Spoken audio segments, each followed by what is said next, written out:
তবে যাচ্ছে না, ঘুমোচ্ছে সব। জেগেছে, জেগে চুলো থেকে উঠে আবার কড়া থেকে উঠে চুলোই পড়ে যাবে না তো? জেগেছে বলছেন, তো কড়া থেকে তুলছি আবার চুলোই পড়ে যাবেন না তো? কেন জেগে আবার এমন লাফালাফি না করে ফেলেন, কারণ লোভ তো প্রচুর। লোভে পাপে মৃত্যু, পিছন থেকে ফান্ডিং করে দিল, একটা নতুন দল করে ফেল, আবার হই হই হয়ে গেল। আবার আরেকজন বলে তুই চলে আয়, তোকে কিছু লিজা। আরে তোমাকে আমাকে মিটাবার জন্য টাকা লাগলে টাকা দে, গান দে, যাত্রা দে, ফাংশন দে, প্রয়োজন হয় বাড়ির মেয়েগুলো দে। ভাষা খারাপ নেবেন না, আপনারা তো ইতিহাস পড়েন রে। এই পৃথিবীতে মুসলমান টুকরো হওয়া শুরু হলো কবে থেকে? কাদের নেতৃত্বে এত দল তৈরি হলো? হ্যাম্পারের ডায়েরি বলে একটা ব্রিটিশ লেখকের ডায়েরি আছে, হ্যাম্পারের ডায়েরি। কিভাবে মুসলিম সমাজকে টুকরো টুকরো করেছে, এবং এই টুকরোর পিছনে মদ আর নারী ছিল মূল কারণ। এই মদ আর নারী দিয়ে এই জাতিকে কিভাবে টুকরো টুকরো বিভিন্ন সমাজের মধ্যে ভাগ করে দিয়েছে, ইতিহাস আপনারা জানাও নেই। তা আমি বললাম আপনারা অবাক হয়ে যেতে পারেন। এই জন্য বলছি, আরে পার বছরে 70-80 মিলিয়ন লক্ষ কোটি টাকা খরচ করছে ইসলাম বিদ্বেষী রাষ্ট্ররা শুধুমাত্র উম্মতে মুহাম্মাদীকে আল্লাহ ও রসুলের থেকে দূরে রাখা। আল্লাহ ও রসুলের থেকে দূরে রাখো। কেন? এরা জানে, এরা যদি আল্লাহ ও রসুলের সঙ্গে জুড়ে থাকে, বদর যদি আবার হয় এরাই জিতবে, খাইবার যদি আবার হয় এরাই জিতবে, হিন্দুস্তানের মঈনুদ্দিনের সময় যা হয়েছে তাই যদি হয় এরা আবার জিতবে। যখন এরা আল্লাহ ও রসুলের থেকে দূরে থাকবে, তখন এরা নিজেরাই মারপিট করে মরে যাবে। আজকে আমাদের মধ্যে ওই লোক ঢুকেছে না ঢোকেন? এতদিন সব ঘুমোচ্ছিল, এখন সব দেখছে তো না ভালো জিনিস হচ্ছে, সব তালে তাল দিয়ে হই হই শুরু করে দিয়েছে। তো যাক করো, কিন্তু মনে রেখে দিও, চুলো থেকে উঠে, এই কড়া থেকে উঠে চুলোই যেন পড়ে যাওনি। গরম তেল থেকে উঠছো, ওঠো, উঠে গিয়ে আবার ডাইরেক্ট চুলোর আগুনেতে যেন পড়ে যেওনি। বুঝার হয় বুঝে লাও, কেন নিজেদের মধ্যে এখন খেয়ে করার সময় নেই। তাই একটু বুঝাবার, দূর থেকে বললাম, ধরার হয় ধরে লাও, আর না হয় হাঁ করে থাকো, গাল দিয়ে মাছি ঢুকবে বেরোবে, আর কিছু করার থাকবে না, লড়া বড় ক্ষমতা নেই। তার মানে কি চলে গেছে, শেষ। যারা আমাকে ভালোবাসলো, যারা আমাকে ভালোবাসলো, কানা মাই ফিল জান্নাহ, যারা আমি রাসূলুল্লাহ আমার সঙ্গে আল্লাহ পাকের জান্নাতে চলে যাবে। তুমি কি জবাব দেবে? নবী আমার তখন বলতে লাগবে, ফেরেশতারে, এ আমার গোলাম ছিল, দুনিয়া আমার জন্য লড়েছিল, দুনিয়া আমার সুন্নতকে জিন্দা করেছিল, দুনিয়া জমিন অন্যায়ের বিরুদ্ধে, মায়ের পক্ষে, মানবতার পক্ষে, জুলুমের বিরুদ্ধে। এ আমার ফেরেশতারে, এ দুনিয়া জমিনে আমি রাসূল আমার গোলাম ছিল। আল্লাহ নবী তোমার সার্টিফিকেট দিয়ে দেবে। এবারে লিবার হয় লাও, না লিবার হয় না লাও। আওলাদে রসুল, আওলাদে রসুল, খানদানে রসুল, সিদ্দিক আকবরের খুন হিসাবে বলে যাচ্ছি, আমার কোনো অসুবিধে নাই। আপনি আমার কথা নিলেও আর না নিলেন, আমার ডিউটি আপনাকে ছিল জানানো, আমি জানিয়ে দিলাম, আমি খালাস। বুঝছেন তো? এবারে আপনার ডিউটি এটাকে বাস্তবে রূপ দেবেন, এটা আপনাদের কাজ। বলুন, অসুবিধা হচ্ছে আমার কথা? কিন্তু সময় তো নেই, আর সময় তো ঘনিয়ে আসছে। আজকে জলসারও সময় নেই, আমাদের জিন্দেগিরও সময় নেই। একটা যখন কেউ একবার পাপ করে, একটা কিছু ধরুন করলো, যখন সেটাকে কেউ না রোকে, সে সাহস পায় না, পায় না আর একটা করা। আবার কিছু করলো, কেউ রুকলো না, সাহস আর বাড়লো না কমলো? হ্যাঁ। তাহলে সমাজে পাপ যে করে সে যেমন জাহান্নামী, ওই পাপ থেকে যে চুপ থাকে আল্লাহ রসুল বলছে সে কিয়ামতের দিন বুবা শয়তান সেও জাহান্নামে যাবে। আমরা অনেকে মনে করি ভালো কাজ করি আমি জান্নাতে চলে যাব। ভালো কাজ করে শুধু জান্নাতে যাওয়া যায় না, ভালো কাজের পাশাপাশি অন্যায়কে মিটাতে হয়, তবে জান্নাত পাওয়া যায়। কাজ দুটো, কাজ দুটো। কুনতুম খায়রা উম্মাতিন উখরিজাত লিন-নাস তা'মুরুনা বিল মা'রুফ ওয়া তানহাউনা আনিল মুনকার। অন্যায়কে মিটাও, অন্যায় করো না, নাই করো, নাইকে প্রতিষ্ঠিত করো। এই দুটো কাজ আল্লাহ আমাদেরকে দিয়েছে। জোরে বলুন সুবহানাল্লাহ। এই দুটো কাজ করা দরকার আছে না? আমরা মনে করি নামাজ পড়েছি বাস হয়ে গেছে। আচ্ছা নামাজ তো আমিও পড়েছি, আপনারাও পড়েছেন, এই সমাজের কি উপকার হলো ভাই বল? আর নামাজ যদি আমি না পড়ি সমাজের ক্ষতি কি হবে ভাই? কথা বলবেন তো? তাহলে পড়লে উপকার, না পড়লে আমারই ক্ষতি, সমাজের লাভও নেই ক্ষতিও নেই। কিন্তু এই সমাজকে যদি মদমুক্ত করা যেত, তাহলে ইসলামে যেমন নামাজ আছে, ইসলাম কি মদমুক্ত সমাজ গড়ার নাম নয়? আপনি বলবেন গণতান্ত্রিক দেশ, গণতান্ত্রিক দেশে যদি আপনি বলেন তাহলে আপনি তো সংবিধানটাও জানেন না। সংবিধান বলছে মদের বিরুদ্ধে, সংবিধান মদের পক্ষে নয়। সংবিধান, আমার দেশের সংবিধানও মদের বিরুদ্ধে। মদ মুক্ত সমাজ গড়তে আমার সংবিধান বলেছে। এজন্যই তো আমরা গর্বিত যেমন একটা দেশে বসবাস করি যে দেশের সংবিধান আমার ইসলামের বিরুদ্ধে কথা বলে না। কথা বুঝছেন তো নাকি? তাহলে বলুন রসুল মদ মুক্ত নেশা মুক্ত সমাজ গড়েছে না? আকসার জন ছেলে, একটা সন্তান হয়েছে কি বিবাহ হয়নি, জন জন ছেলে আত্মহত্যা করছে। কিসের কারণ? নেশা। শুধু মদ একটা নেশা, হাজারো নেশা। এই নেশা থেকে সমাজকে পবিত্র করা, এটা যেমন দেশের সংবিধানও বলছে, আমার ইসলামও বলছে। এটা কি করার ডিউটি আমাদের আছে না? না একটু হ্যাঁ কি না বলুন না। রোজা আমি রেখি, আপনারাও রাখেন, বছরে এক মাস রোজা রাখতে হবে, এটা ফরজ। রোজা রাখলে আমার লাভ, না রাখলে আমার ক্ষতি। রাখলে সমাজের কি লাভ আছে, আর না রাখলে সমাজের ক্ষতি কি আছে? রোজা রাখবো আমি, শরীর আপডেট হবে। যেমন মোবাইলে ভাইরাস টাইরাস ঢোকে, কোম্পানিতে লিগেল একটা অ্যান্টিভাইরাস মারে, মারার সাথে সাথে পুরো মোবাইল ফ্রি হয়ে যায়। তো 11 মাস আমাদের খাদ্যের মধ্যে নানা রকম ব্যাকটেরিয়া, পয়জন টয়জন, ব্যাড ব্যাকটেরিয়া, ভাইরাস টাইরাস ঢোকে। ডাক্তার লোক তো ভালো বুঝবে মনে হচ্ছে। তো সেই জায়গায় সব ঢোকে, ঢোকার পরে এই শরীরে ব্যাকটেরিয়া ঢুকে, ভাইরাস ঢুকে যায়। এই এক মাসের রোজা হলো অ্যান্টিভাইরাস টাইপের। আল্লাহ এক মাস রোজা রাখার পর আবার শরীরকে পুরো নতুন করে আপডেট করে দেয়। জোরে বলুন সুবহানাল্লাহ। আবার 11 মাস খা, আবার এক মাস রোজা রাখবি, আবার শরীর নতুন হবে।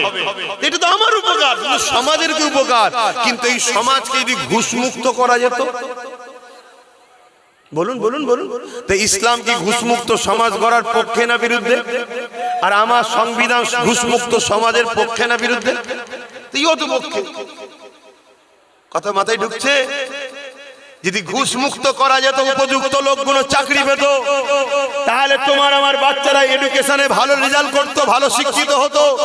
ঘুষ যদি মুক্ত থাকতো তাহলে উপযুক্ত লোক ডাক্তার হতো। তুমি আমি যখন চিকিৎসায় যেতাম ঠিকভাবে চিকিৎসা হতো। ঘুষ চলাকালীন কাটার কথা ডান দিকে কেটে ফেলেছে, বাঁদিকে 2 নম্বর ডাক্তারের কাছে হাজির হয়ে গেছে। ঘটছে না? ঘটে না? এজন্য বলবো শুধু দাড়ি টুপি নামা রোজার নাম ইসলাম নয়। ইসলাম জুলুমকে মিটিয়ে ন্যায়কে প্রতিষ্ঠিত করার নাম ইসলাম। জোরে বলুন সুবহানাল্লাহ। যতগুলো রাসূল লড়াই করেছে, মন দিয়ে শুনেন আজকের এই কথাটা, রাসূল যতগুলো লড়াই করেছে প্রত্যেকটা লড়াই ছিল জুলুমের বিরুদ্ধে, জালিমের বিরুদ্ধে।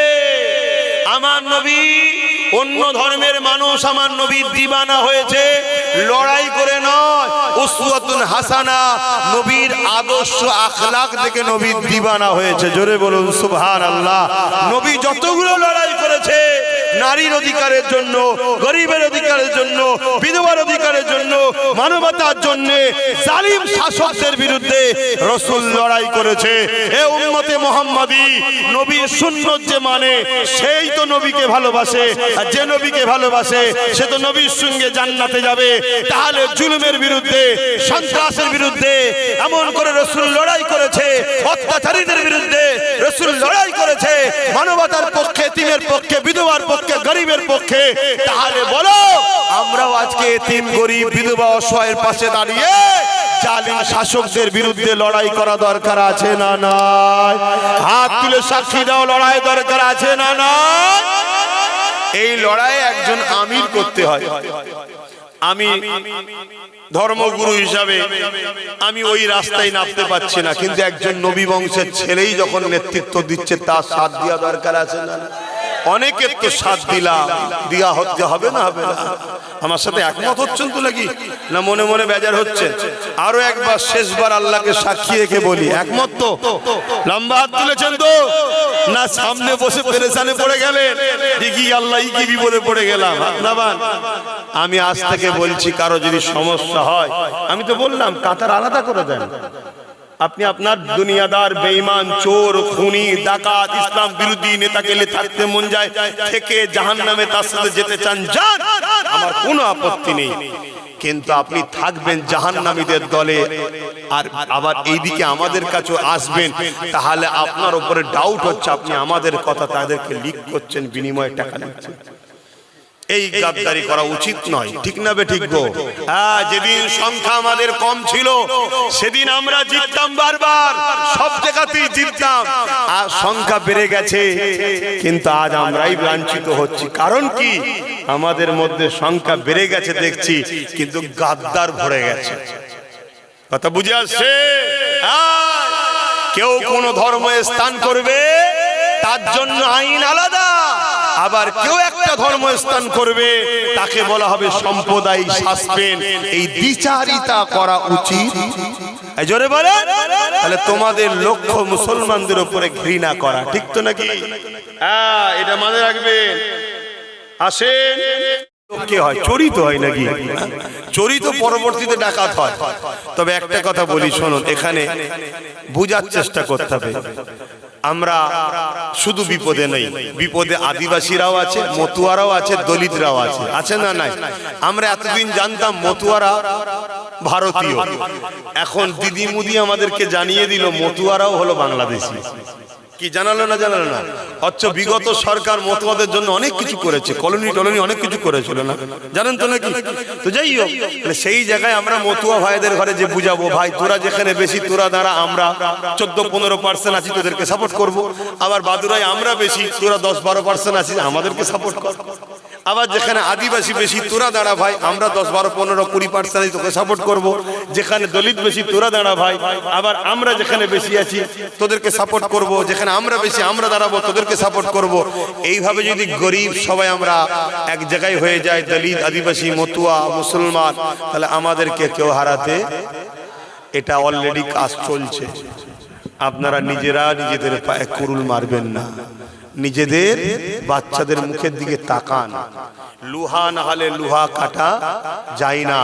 যে শক্তিতে আমাদেরকে মিটাচ্ছে, ওই শক্তিকে দমন করতে গেলে ওই শক্তি দ্বারাই ঢাল হয়ে দাঁড়াতে হবে। কথা বুঝে এসেছে? আসেন তওবা করি। বিসমিল্লাহির রহমানির রহিম। আল্লাহ তাআলা, আমি জানা অজানা, ইচ্ছা ও ইচ্ছা সকল গুনাহ হইতে তওবা করিতেছি।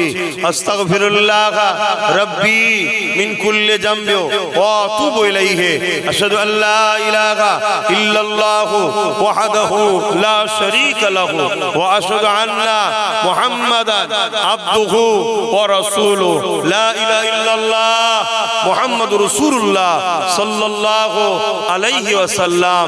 5 ওয়াক্ত নামাজ পড়বেন, একমা রোজা রাখবেন, বাপ মার খেদমত করবেন, হালাল খাবেন, হারাম থেকে দূরে থাকবেন, লোভ লালসা করবেন না। মনে রাখবেন, জিন্দেগি দিয়েই কিন্তু ইসলামকে সাহাবারা প্রতিষ্ঠিত করেছে। সেই ইসলাম যেন আমরা ক্ষতি না করে ফেলি। আমার বড় ভয় হয় আমাদেরকে টুকরো টুকরো করার জন্য ইসলাম বিদ্বেষীরা নতুন নতুন মুসলমানদেরকে অর্থ দিয়ে নতুন নতুন সব ভাগ করার জন্য দল করে দিতে পারে। অতএব সজাগ থাকবেন, সজাগ থাকবেন, দীর্ঘদিন লড়ছে যে তার পাশে থাকবেন। তো যাই হোক, এখানে 5 খতম, 25 পারা আর 8000 কলেমা শরীফ আল্লাহ কবুল করেন, বলুন আল্লাহুম্মা আমিন। একজন সন্তান হিসাবে বাপ মাকে বলেছি, একজন ভাই হিসাবে ভাই বোনদের কাছে ওয়াজ করেছি, নসিহত করেছি, উপদেশ দিয়েছি। এই অধিকার আছে তো নাকি? আবার বলছি, কারো যদি মনে হয় হুজুর আপনি জলসায় এসে বলছেন কেন, একটাই কথা বলবো, ওদেরকে জাগে বলকে যা, রাজনীতির নামে চাকরি বাকরি না দিয়ে ধর্মের পিছনে লেগেছে কেন, ওদের কাকে বলকে যা। ওরা আমার পিছনে ধর্মের পিছনে লাগা বন্ধ করুক, আমি আমার জায়গায় থাকবো, তারা তাদের জায়গায় থাকবে। কথা মাথায় ঢুকেছে? কথা ক্লিয়ার? এরপরও যদি কোনো মুসলমানের ছেলে ইসলাম বিদ্বেষীদের সাথ দাও, দুঃখিত বলতে বাধ্য হচ্ছি, তুমি আমার ঘরের, আমার এলাকায়, আমার জমিনে হয়তো হয়েছো, চাষ কিন্তু অন্য কেউ করে দিয়েছে, কিচ্ছু করার নেই। ভাষা খারাপ লাগলো। আল্লাহুম্মা আমিন, আল্লাহুম্মা আমিন। আয় আল্লাহ, হাবিবের খাতির রহমত করে, দয়া করে, মেহেরবানি করে আল্লাহ আমাদের এই মাহফিলকে কবুল করে নেন। আল্লাহ কবরস্থান উপলক্ষ করে দুয়ার মাহফিল প্রতি বছরে হয়, আল্লাহ এই দুয়ার মাহফিলকে আপনি কবুল করুন। আল্লাহ, আয় আল্লাহ আমাদের জীবনের গুনাহ খাতা আপনি মাফ করে দিন। আল্লাহ, আয় আল্লাহ আজানের সময় হয়ে এসেছে, আল্লাহ আপনি আমাদের এই ছোট্ট দুয়ার মাহফিলকে কবুল করে কিছু সওয়াব যদি দেন, আমার নূর নবী দয়াল নবীর দরবারে সওয়াব পৌঁছে দেন। হুজুর আব্বা জান, আম্মা জান, পরিবার, সাহাবা সাহাবিয়া, চার ফেরানে বেচার ইমাম হুজুরদের রুয়ে সওয়াব পৌঁছে দিন। সুলতানে গরিবে নওয়াজ খাজা মুঈনুদ্দিন আজমিরি হুজুরের রূপাকে সওয়াব পৌঁছে দিন। আল্লাহ পাক দয়াময় দয়া করে মেহেরবানি করে সুলতানে গরিবে নওয়াজ হুজুরের আওলাদের পরিবারদের রুয়ে সওয়াব পৌঁছে দিন। আমাদের মুজাদ্দিদুজ্জামান দাদা হুজুর পাকে সওয়াব পৌঁছে দিন। দাদা হুজুরের 5 কলিজার টুকরা খলিফা হুজুরদের রুয়ে সওয়াব পৌঁছে দিন। আয় আল্লাহ, আমরা যারা তুলি আমাদের বাপ মা, দাও দাদি, নানা নানি যারা চলে গেছে, জান্নাতি করে দিন। বিশেষ করে এই পাদিকে যে কবরস্থান রয়েছে আল্লাহ, এই কবরের প্রত্যেকটা কবরবাসীকে জান্নাতের উঁচু মাকাম দান করবে, তাদের কবরকে নূরালা নূরানি বানিয়ে দেবে। আয় আল্লাহ, আমাদের মাই মুরব্বী যারা বেঁচে আছেন, এই হায়াত দারাজ করো, দিদারে কাবা, দিদারে মদিনা শরীফ যাওয়ার তৌফিক দিন। আয় আল্লাহ, আমার দেশ ও দেশবাসীকে নিরাপদে রাখে। আয় আল্লাহ, খাস করে আমার ছোট ভাই তার সাথীদেরকে কবুল করেন। আয় আল্লাহ, আপনি আমার নলেজ শ্রীকে কবুল করেন। দিনের স্বার্থে দুনিয়া আখিরাতের কল্যাণের আলোচনা করেছি, আল্লাহ আপনি দয়া করে কবুল করে নিন। নামাজের জন্য দোয়া ছোট করছি, প্রত্যেকের মনের নেক আশাকে কবুল করে নেন। মা বোনেদের সংসারে অভাবকে দূর করে দিন, মা বোনেদের সংসারে বরকত দেন। আল্লাহ এই মুনাফিক ইসলাম বিদ্বেষীদের চক্রান্ত দেখে আমার বাপ ভাই মা বোনেদের হেফাজত করুন।